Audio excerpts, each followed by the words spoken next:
رمية جانبية. الدقائق القادمة ماذا ننتظر فيها؟ هجوم أكثر من جانب ريال مدريد في هذه الدقائق بالذات، وكرة تصل ببنزيما إلى رونالدو. كريستيانو يمر ركلة جزاء. نعم ظهر رونالدو وحصل على ركلة جزاء.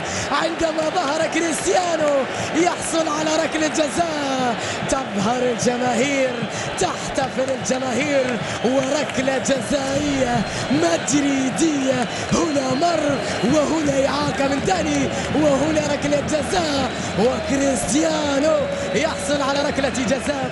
الإعاقة هل أنها في منطقة الجزاء؟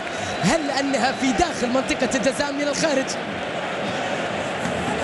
الإعاقة في هذه الصورة من الخارج، لاحظوا مرة أخرى في هذه اللقطة بالذات، ولكن بعد ذلك رونالدو سقط في منطقة الجزاء، ورونالدو لديه ركلة جزاء لريال مدريد. رونالدو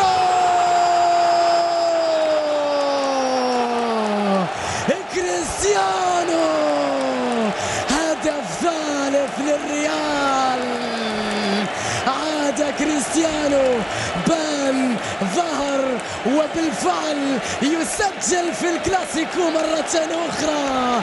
الله على رونالدو، نام في المباراة، وعندما ظهر في اللقطة حصل على ركلة جزاء، وعندما حصل عليها سجلها في المرمى، أطلقها من قلبه بقدمه اليمنى.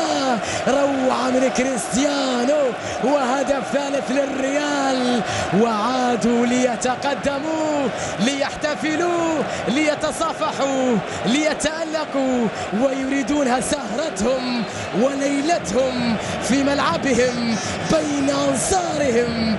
3 للريال، هدفين للبرسا بعد 10 دقائق في الشوط.